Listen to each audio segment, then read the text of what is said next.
Hola, ¿cómo están todos y todas? Mi nombre es Arturo Calderón, soy ingeniero agrónomo, mención fruticultura y doctor en horticultura y agronomía, especializado en relaciones hídricas de cultivos frutales y vides.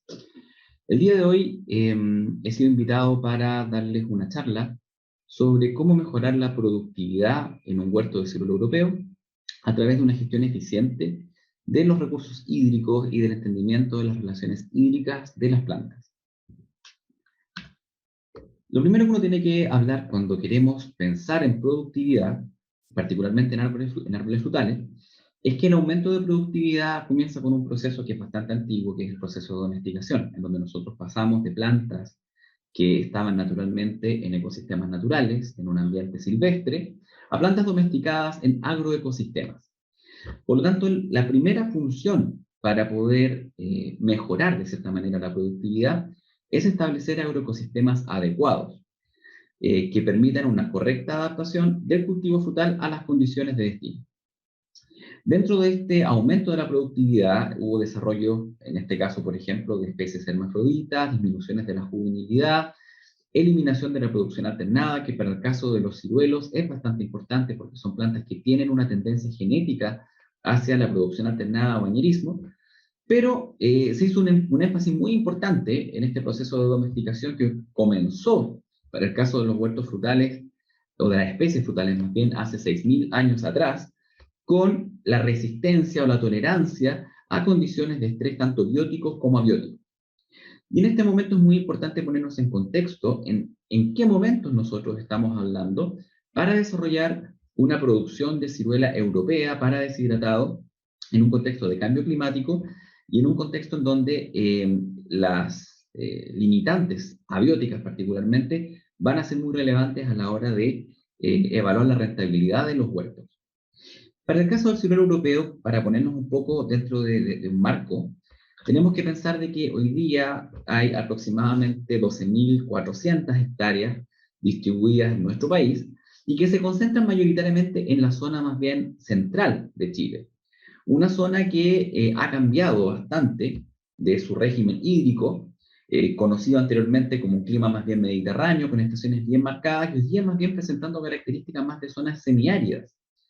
Cerca de un 70% de la producción de ciruelo europeo se ubica en la región de O'Higgins y con un 20% aproximadamente en la región metropolitana. Entonces estamos hablando de zonas que hoy día se están viendo fuertemente afectadas por un cambio climático que ha aumentado las temperaturas del aire, ha aumentado la demanda hídrica y que lamentablemente se ha visto disminuida la disponibilidad de agua para riego.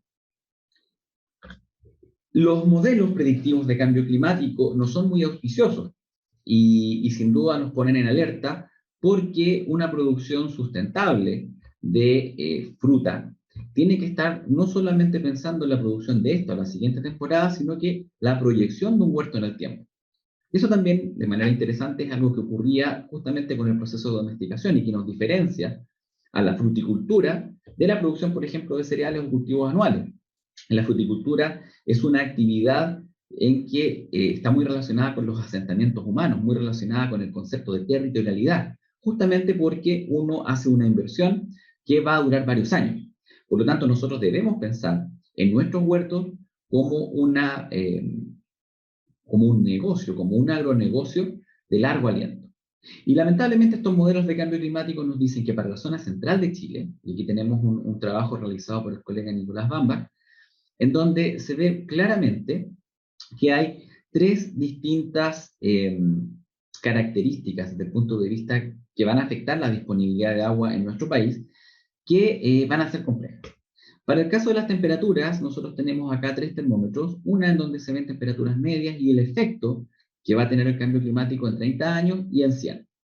Lo que nosotros vemos es que en el mediano plazo vamos a tener aumentos de temperatura media cercanos a los 2 grados Celsius, lo cual es bastante. Este aumento de la temperatura del aire no solo significa que vamos a tener, por ejemplo, una temporada más avanzada, en otras palabras, se va a acelerar, por ejemplo, el desarrollo de brotes y hojas, sino que también la demanda evaporativa, la demanda por agua va a aumentar. Porque generalmente los aumentos de humedad del aire, cuando van sumados a disminuciones o mantenciones de la humedad, se genera un aumento en el déficit de presión de vapor y esto ocasiona un aumento de la demanda hídrica por parte de los huertos. Para el caso de las precipitaciones, las noticias no son tan negativas porque se van a mantener dentro de cierto promedio. Sin embargo, donde es bastante dramático el escenario es con la acumulación de nieve. Hoy día aproximadamente en esta zona central se cuentan con reservas aproximadas de 118 kilómetros cúbicos de nieve. Sin embargo, se espera que en el mediano plazo esta cantidad de nieve disminuye cerca de un 40%, de 118 kilómetros cúbicos a 72 kilómetros cúbicos. ¿Esto qué quiere decir desde el punto de vista de la planificación de la fruticultura en la zona central? Que todas estas iniciativas de embalsar aguas y de conducir aguas y de ocupar aguas subterráneas, si bien son muy importantes, tampoco es la solución 100%, pues la disponibilidad de esta agua va a ser mucho menor porque la fuente de ellas va a disminuir. Bajo esa perspectiva, nosotros nos vamos a encontrar en un escenario donde con mayores temperaturas, mayor demanda hídrica y menor suplemento de riego, las plantas se van a ver afectadas sí o sí a una condición de estrés hídrico. Y dependiendo de cómo se maneje este estrés hídrico o cómo se maneja esta falta de agua, vamos a tener más o menos efectos negativos. En general, nosotros podemos entender que las consecuencias negativas y lo que queremos evitar en un déficit hídrico severo son algunas respuestas de la planta que van a disminuir la producción o la calidad de la fruta. Dentro de estas respuestas, las más comunes y la primera que sucede cuando las plantas se enfrentan a un estrés hídrico severo es la disminución del turgor y el crecimiento celular. Es importante considerar de que las plantas, al ser organismos vegetales, necesitan de agua para poder expandir sus células y vencer la resistencia de la pared celular. Nosotros tenemos que pensar que las plantas, y cada célula de la planta es como tener una bolsa de agua o un guatero, que para poder inflarla se requiere mucha presión de aire, pero en el caso de las plantas se requiere mucha presión de agua. Y esa presión de agua no se genera si es que las plantas no están bien hidratadas. Cuando las plantas no están bien hidratadas y ocurre un estrés hídrico, lo primero que baja es esta presión interna de agua y todos los órganos de la planta que están creciendo en ese momento dejan de crecer. Por ende, esto es muy negativo, particularmente en ciertas etapas del cultivo, en donde se define, por ejemplo, el calibre de la fruta. Otro efecto es el cierre de los estomas. Cuando las plantas se secan, cuando el suelo está seco, las raíces reaccionan, envían señales químicas y los estomas, que son aquellos poros que están ubicados en las hojas por donde se produce el intercambio gaseoso, la entrada de CO2 para la fotosíntesis, pero también la salida de vapor de agua a través de la transpiración, se cierran. Y ambos procesos disminuyen mucho su ocurrencia. Al cerrarse los estomas, lo primero que disminuye es la transpiración, y cuando disminuye la transpiración empiezan a ocurrir otros eventos. Por ejemplo, las hojas se comienzan a calentar, porque la pérdida de agua a través de la transpiración genera lo que se llama enfriamiento por evaporación. Este enfriamiento por evaporación permite que las hojas, a pesar de la alta radiación solar que está cayendo sobre ellas, se mantenga una temperatura que es óptima para la fotosíntesis. Cuando los estomas se cierran y la temperatura sube, las hojas, que naturalmente están adaptadas generalmente a temperaturas más bien moderadas para hacer fotosíntesis máxima, 25 o 28 grados, comienzan a perder eficiencia y comienzan a hacer algo que es comúnmente denominado respiración. Esta respiración significa que en vez de fijar carbono para poder crecer, para poder mejorar calidad, se comienza a gastar.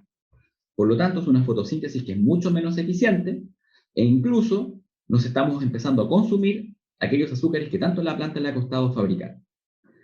Esto obviamente, en la medida que se mantenga en el tiempo, lo que va a generar es una disminución de la producción y calidad de la fruta. Junto con el cierre de los estomas y que aumente la temperatura, el hecho de que se cierran los estomas, y a veces durante mucho tiempo, y a veces un estoma bastante cerrado, significa que la fotosíntesis va a bajar mucho. Y con esto vamos a tener problemas también de captación de CO2, ya no indirectamente por aumentos de temperatura, sino que solamente por una falta de suplemento de CO2 para hacer carbohidratos y generar materia seca. Ahora, ¿todo estrés hídrico es malo? La respuesta es no, porque el estrés es una respuesta que tienen las plantas frente a una condición, y el daño que pueda ocasionar va a depender de tres factores. El primer factor es la severidad del estrés. No todos los estreses hídricos son severos. Por lo tanto, mientras más severo sea el estrés, más grave va a ser el efecto que nosotros tendremos. También va a ser la duración, va a depender de la duración de este periodo de estrés. Un estrés que ocurre durante 1 o 2 días va a ser menos nocivo que un estrés que ocurra durante 1 o 2 semanas. Y por supuesto que el timing o el tiempo en el que ocurre el estrés es sumamente importante. Un estrés hídrico severo, prolongado durante algunas semanas, durante, por ejemplo, la época de inducción de yemas, puede significar una disminución dramática de la productividad de la producción de flores y de fruta para la siguiente temporada. Por lo tanto, el daño que hace un estrés hídrico no es per se solamente cuando la planta, de cierta manera, entra en esta condición fisiológica, sino que tiene que estar combinada con una severidad, una duración y un tiempo de ocurrencia. Recién, cuando tengamos nosotros esta ecuación con 3 elementos, podremos estimar cuál es el daño que puede ocasionarse. Cuando hablamos de timing, cuando hablamos de momento de ocurrencia, tenemos que pensar cuáles son los estados fenológicos claves para definir, en este caso, la productividad y la calidad del ciruelo europeo. En este caso, nosotros hicimos esta figura que está adaptada, en donde mostramos, de acuerdo al crecimiento de la fruta en el tiempo, eventos fenológicos claves. Uno de los primeros eventos fenológicos claves es la época entre floración y cuaja, que ocurre acá, entre septiembre y las primeras semanas de octubre, dependiendo de la zona geográfica. ¿Qué es lo que ocurre con esta floración y cuaja? Es una etapa sumamente importante porque nosotros estamos definiendo, obviamente, la transformación de flores a frutos. Es un momento en que la planta está bajo una gran demanda. Es un momento en donde las raíces también comienzan a crecer. Por lo tanto, la provisión de carbohidratos comienza a ser muy relevante. Como en floración los ciruelos aún no tienen un follaje suficientemente desarrollado, no hay hojas que estén supliendo esta alta demanda, va a depender mucho una adecuada floración y una adecuada cuaja de las reservas que tenga la planta. Y esto es sumamente importante, porque la diferencia, por ejemplo, entre árboles frutales y lianas frutales como las parras, la vid o los kiwis, es que los árboles frutales distribuyen más carbohidratos a reserva, que justamente les permite tener una mejor floración y brotación la temporada siguiente que una liana. Entonces es sumamente importante partir la temporada con una condición hídrica adecuada que le permita a las plantas comenzar a elongar brotes, a desarrollar hojas rápidamente para poder suplir con carbohidratos los siguientes procesos. ¿Qué procesos son esos? El proceso entre cuaja y envero, que ocurre aproximadamente entre octubre y diciembre o enero, dependiendo nuevamente de la zona donde nos encontremos. Entendiendo envero como aquella etapa en la cual se comienzan a acumular sólidos solubles, se comienza a perder firmeza, los ácidos orgánicos se comienzan a degradar y comienza la fruta a pintar, a colorearse. Esta época es muy importante en este tipo de frutos porque el ciruelo tiene una curva llamada doble sigmoidea. Y esta curva doble sigmoidea significa que en el primer pic de crecimiento nosotros nos estamos jugando cerca del 60-70% del tamaño final de la fruta. Por lo tanto, cualquier estrés hídrico severo en esta época va a ocasionar un menor calibre. Por otra parte, entre envero y cosecha nosotros ya estamos con la maduración de la fruta. Sin embargo, a comienzos del verano, en otras palabras, a fines de diciembre o comienzos de enero, nosotros comenzamos ya con una época que es sumamente relevante para la siguiente temporada, que es cuando las yemas en ciruelo europeo comienzan con el proceso de inducción y luego diferenciación, donde estamos definiendo la cantidad de flores para la siguiente temporada. Obviamente en esta época también es sumamente relevante que las plantas tengan cierto estado hídrico que les permita suplir con carbohidratos la demanda de las futuras flores. Posteriormente nosotros tenemos la época de maduración de fruta, desde envero hasta cosecha, en donde necesitamos una producción de carbohidratos que nos genere un buen dulzor, un buen calibre y una buena firmeza.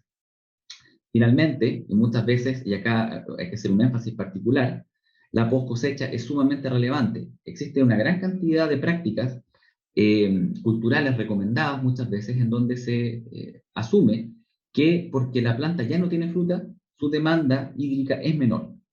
Efectivamente puede ser menor porque generalmente las cosechas, para el caso del ciruelo europeo, que ocurre entre marzo y abril, ya en esta época la demanda evaporativa es menor, porque la evapotranspiración ya ha comenzado a disminuir, el sol, el ángulo del sol no es el mismo, por lo tanto la demanda hídrica es menor.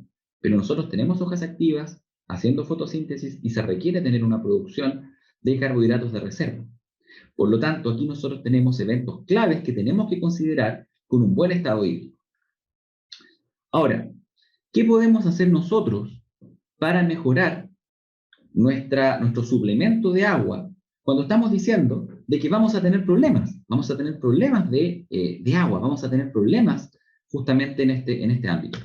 Bueno, tenemos varias formas, tenemos varias herramientas que nos pueden ayudar a cumplir con este objetivo de mejorar la condición hídrica en pos de una mejor productividad. 1. Usar sistemas de riego más eficientes. 2. Disminuir la aplicación de agua en los huertos. 3. Aplicar estrategias, por ejemplo, de riego deficitario controlado. Y 4. Utilizar portainjertos resistentes a sequía. Son tecnologías, son prácticas culturales que nos pueden ayudar a sobrellevar la fruticultura de lo que nos queda de este siglo, que es una fruticultura que va a estar fuertemente marcada por la baja disponibilidad de agua y las altas temperaturas. ¿Podemos hacer algo? ¿Tenemos margen? Bueno, si nosotros revisamos los catastros frutícolas, nos vamos a dar cuenta que para el caso del ciruelo europeo, cerca del 74% de las hectáreas plantadas, de estas 12.450 hectáreas con ciruelo europeo, están hoy día con riego tecnificado. O sea, tenemos un alto porcentaje de los huertos productivos con riegos de alta eficiencia, sobre 85% de eficiencia. Y acá contamos sistemas como el riego por goteo, que tiene sobre un 90% de eficiencia, y los riegos de aspersión o microaspersión, que tienen en general sobre 80-85%. Por lo tanto, estos sistemas de alta eficiencia nos van a permitir disminuir las pérdidas de agua por escorrentía o por evaporación directa desde el suelo. Por otra parte, tenemos todavía un margen de acción, en donde hay cerca de un 26% de huertos que todavía están utilizando riegos muy poco eficientes, como es el riego por surco o el riego por tendido. En este caso, existe todavía un 26%, un cuarto de estas 12.000 hectáreas, que todavía pueden mejorar su eficiencia de riego por medio de una reconversión tecnológica.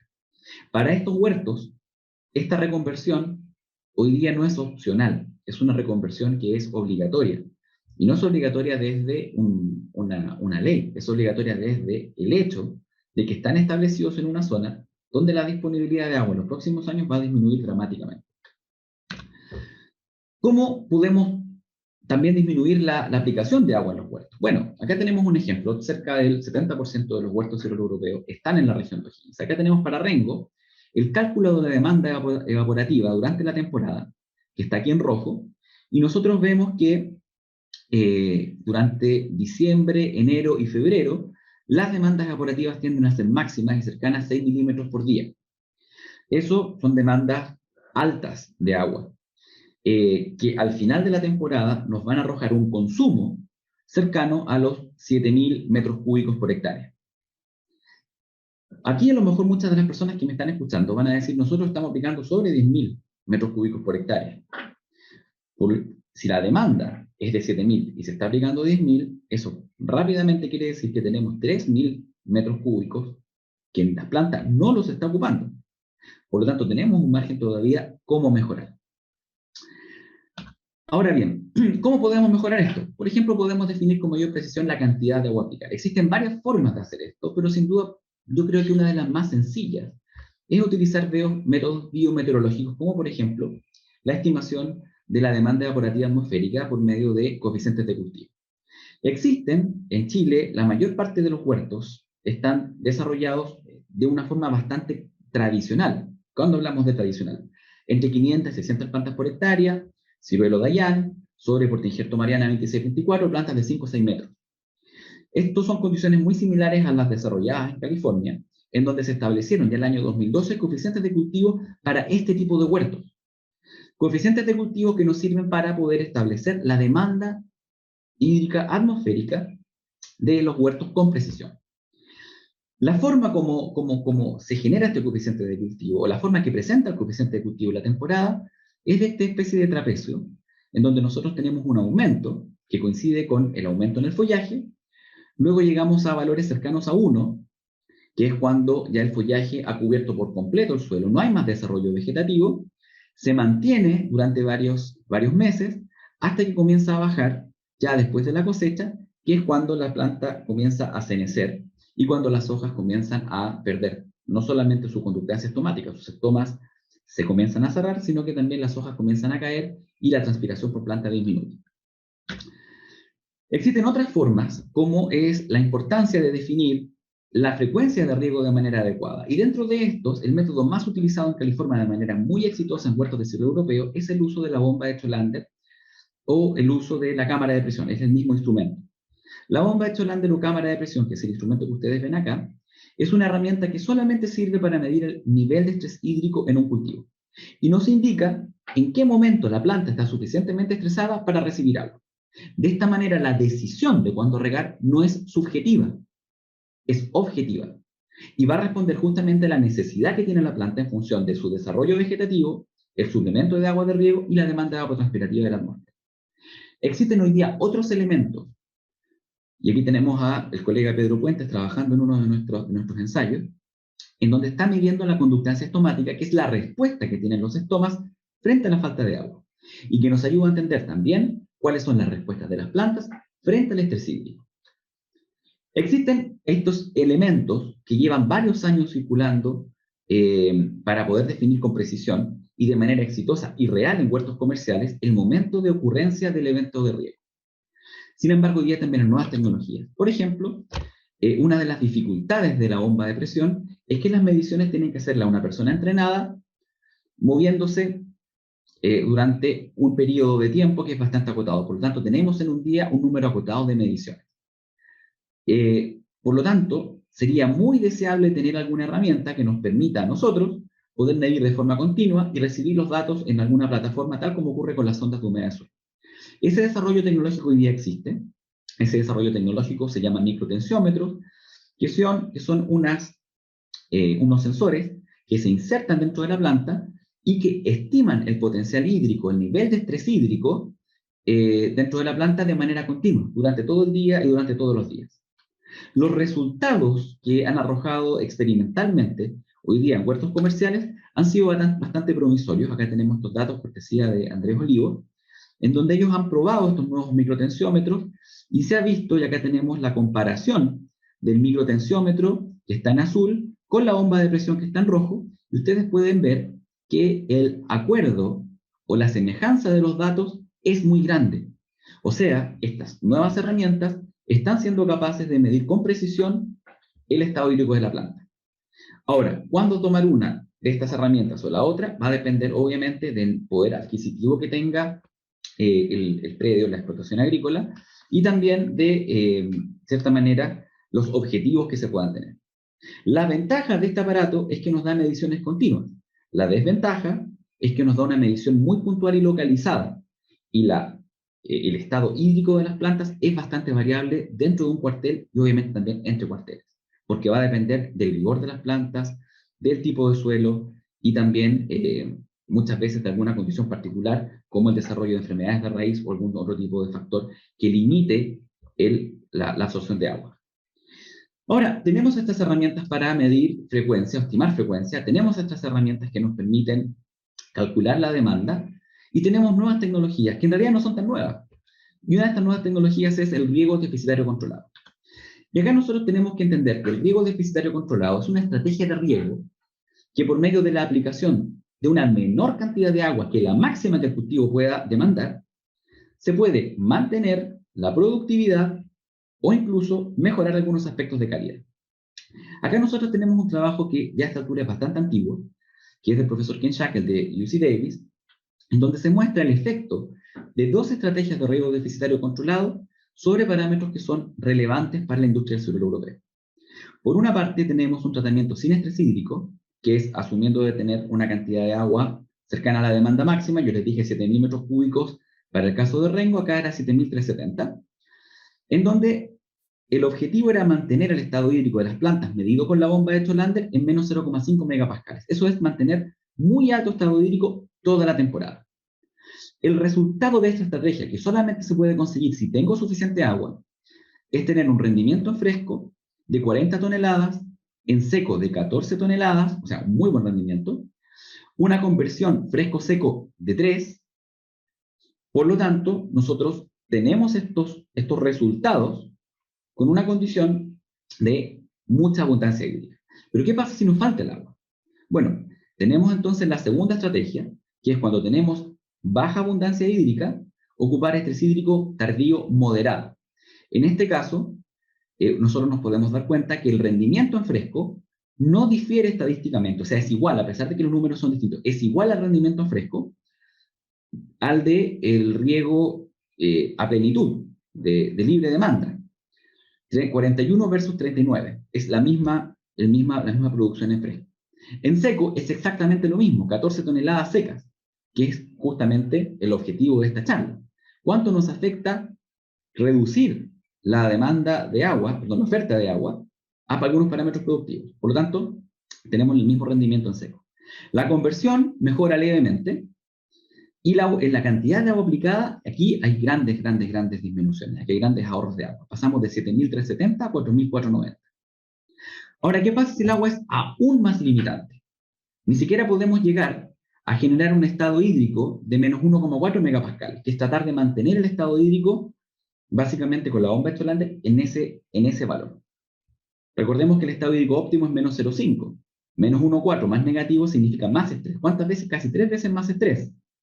Ahora, si no tengo agua para dejar este nivel de estrés, entro ya a un estrés hídrico tardío moderado severo, que para el caso del ciclo europeo sí baja la producción en fresco, lo cual sí puede ser limitante para aquellas explotaciones donde existe una producción mixta del ciclo europeo, existe producción para seco y un porcentaje menor para fresco.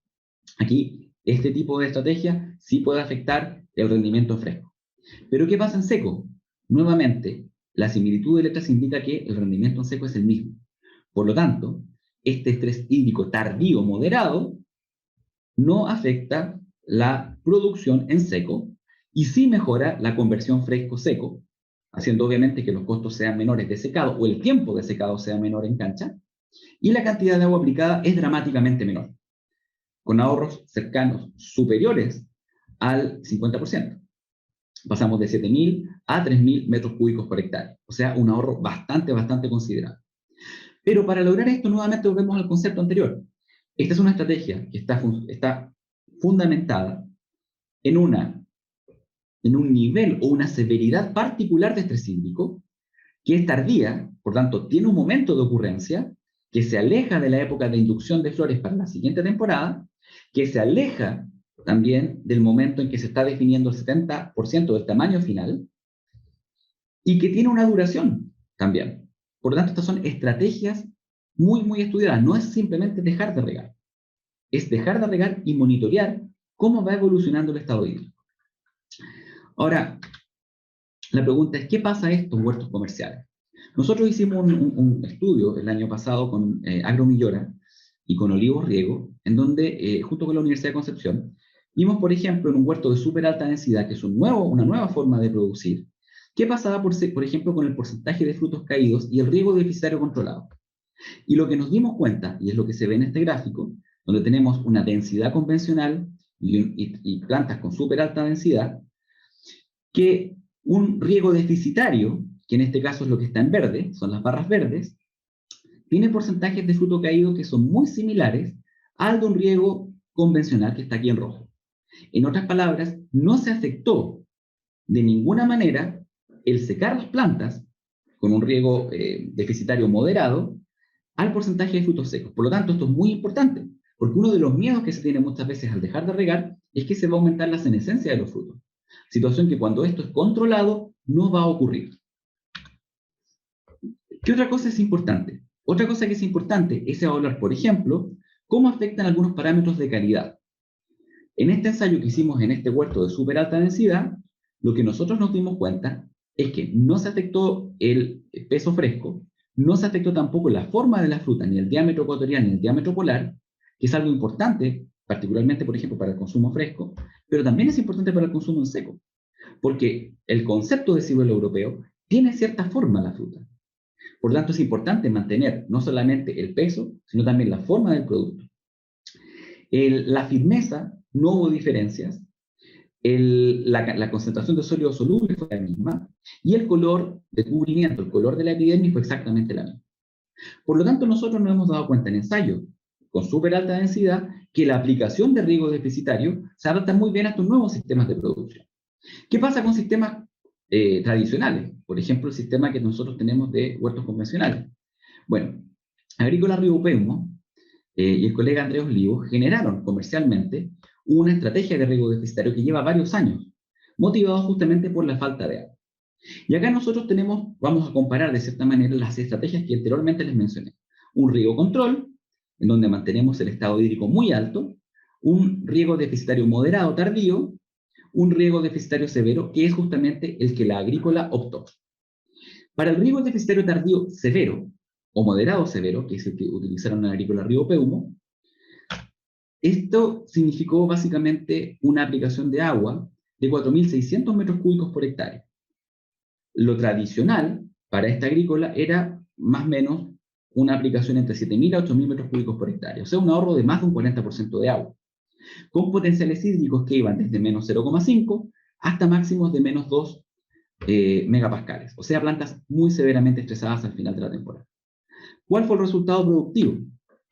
El resultado productivo lo podemos ver tanto en rendimiento como en calibre, y vemos nosotros, y quiero que se concentren en estas barras verdes que están al final, que en las temporadas, en este caso, por ejemplo, 2016-2017, la producción en seco, que tradicionalmente está cerca de las 10.000 kilos por hectárea, 10 toneladas, se mantuvo. Y el calibre, que está entre 60 y 70, también se mantuvo. Por lo tanto, la aplicación de estrategias de riego deficitario en relación a los años anteriores, donde se regaba a plena demanda, logró mantener los rendimientos y también mantener los calibres. Por lo tanto, esta estrategia de riego deficitario controlado severo es posible de realizar en huertos comerciales, en este caso de una agrícola que tiene más de 170 hectáreas de siglo europeo, principalmente para deshidratado. Es posible cuando se sabe la severidad, el momento de ocurrencia y el periodo de duración del estrés. Existen también, estas estrategias son muy relevantes, no muchas veces desde el costo del agua hoy día, porque el agua en Chile aún sigue siendo barata, pero es muy importante también evaluar desde el costo de oportunidad. Si hacemos un ejercicio bastante simple y decimos que 12.400 hectáreas están regadas con 8.000 metros cúbicos por hectárea, eso significa 99,6 millones de metros cúbicos. Si utilizamos un riego deficitario controlado moderado, significa utilizar en vez de 99, o sea, casi 100 millones de metros cúbicos, utilizar 60, con un ahorro cercano a los 40 millones de metros cúbicos. ¿En qué podemos utilizar esos 40 millones de metros cúbicos? Básicamente, para regar 7.460 hectáreas de ciruelo europeo con riego deficitario. O sea, nosotros podríamos subir de 12.000 hectáreas a cerca de 20.000 con la misma cantidad de agua si aplicáramos riego deficitario. Y esto se llama costo de oportunidad, que es justamente el costo más importante cuando uno es eficiente en el uso del agua. Lo que yo no gasto en un cultivo, lo puedo invertir en otro. Arándanos, nogales, cerezos u otras hectáreas de ciruelos, por ejemplo. Tenemos nuevas tecnologías de producción que pueden reducir fuertemente el consumo de agua, y acá nosotros lo hemos estado estudiando ya por 2 temporadas, en donde los huertos, por ejemplo, de súper alta densidad, podrían permitir una menor aplicación de agua en base a una mayor distancia entre las plantas, obviamente con consiguientes ahorros, en este caso de materia de mano de obra, pero lo principal desde el punto de vista de lo que nosotros estamos viendo es a partir de una menor evapotranspiración. Eventualmente los portainjertos que se utilizan para lograr estos sistemas también pueden tener una mayor tolerancia, y es lo que estamos estudiando. Finalmente, como conclusiones, tenemos que decir que, uno, el cambio climático va a ser insostenible satisfacer la máxima demanda en toda la superficie plantada con frutales en Chile.